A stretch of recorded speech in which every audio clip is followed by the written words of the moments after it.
Okay, so this is a fairly quick video. I'm just going to show you how to use a few of the functions in Excel, and it's going to sort of be a segue into our next fairly long session of videos having to do with nonlinear correlations, but this is just linear correlations. And so I want to show you, again, a review how to use a Scatterplot very quickly, but also show you how to figure out an equation of best fit or linear regression, as well as a correlation coefficient. Although the correlation coefficient that we use is a little bit different. It's in the form of r squared, which is something that we use for linear and nonlinear correlations, but primarily for nonlinear correlations. The equation is simple, r squared, if you square root it, and then look to see if it's positive or negative based on the pattern of the function or the linear correlation, then you should be able to figure out what your r value is. And we'll do that here as well. Okay, so here I've got the class database all set up, okay, like we had before. We did a little demo with, I think it was arm span and hand span. I'm going to show you a couple of ways to do these scatter plots and get the line of best fit on the graph, as well as an equation and an r value, well, in this case an r squared value that we can square root and figure out the r value. Anyway, I've got height and arm span, so I'm just going to take the first 20 values. Now, ideally, remember the column that's on the left is going to be your x, and the column that's on the right is going to be your y. If you want to do this separately, or let's say I wanted to do height versus foot length, for example, then all I would have to do would be to highlight height, maybe going down to 21 for 20 data points, and then hold down Control or Command, and then highlight foot length, and that would be the second one that I highlight, remember, is your y. First one that you highlight is your x. And then you would go to Insert, like we did for our scatter plot. Okay, to the scatter plot again. Okay, and draw a scatter plot.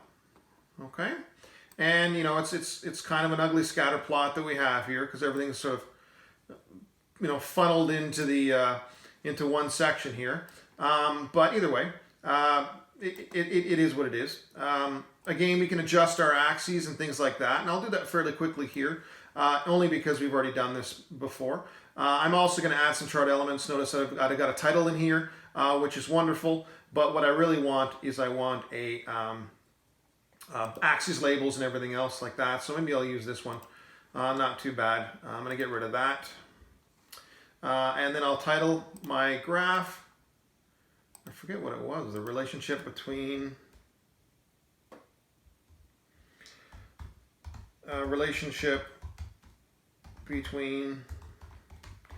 the height and the, I think it was foot length.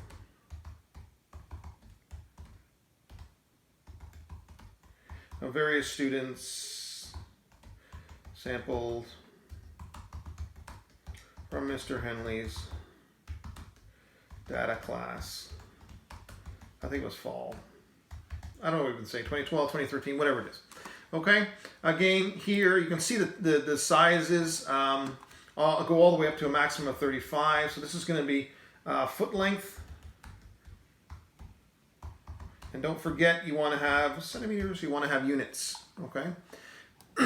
Excuse me. And then for the bottom axis title, we're going to do height in centimeters as well.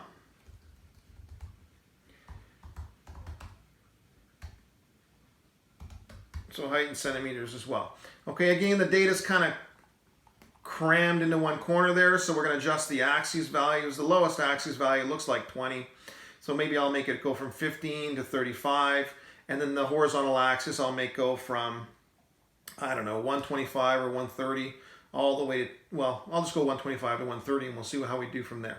Okay, so again, to modify the axis, you click on the axis, and then you can, go Control, click, if you have a Mac, but if you have a mouse that's got both left and right clicks, then you right click. Anyway, you go to Format Axes, and then you just change the boundaries. Okay, so the minimum here, again, I think we said was going to be 15. And then that's all fine and well.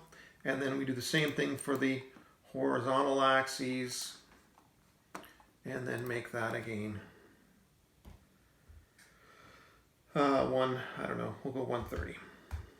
Okay, and then of course make the data look a little bit better. Again, we're narrowing it down, so your line of best fit, we're going to have to rely on, not on what you would do as a grade 9, which is find out where the y-intercept is and the slope. But in here, what we're actually going to do is we're going to actually get a line of best fit and an R value to go along with it. Okay, and that's what's new here. So there's a couple of ways to do this. One way to do this is to go back to your old favorite add chart element that we have over here. An add chart element will always do everything that you want to do, but there's faster ways to do it. Sometimes there's a little plus sign, depending on what version of Microsoft Excel you have right here on the graph. Sometimes you can press that if you want to add that element, and you can use a drop-down menu for that. You can also just click on the data and then right-click on it, and there's all kinds of options that are there.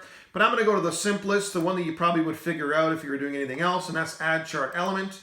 And instead of Line of Best Fit, you want to go down to Trendline. Now, you don't just want to do Trendline, because you want to know the equation.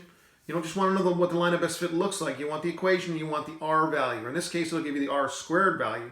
You square root it and get your R value. So I'm going to go to Trendline, but I'm going to go all the way down to more Trendline options. Okay, and when we go to that, it's going to immediately assume a linear correlation.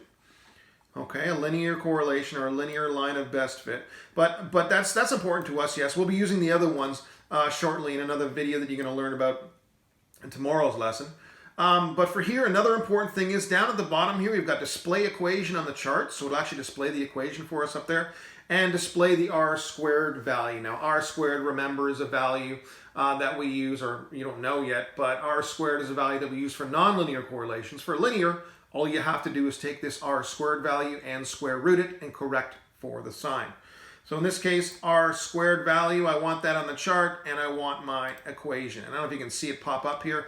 I'm going to get rid of this menu. And when I get rid of the menu, you'll see two things that are new. Okay, well, you'll see the line of best fit, which wasn't really that new because we got that already.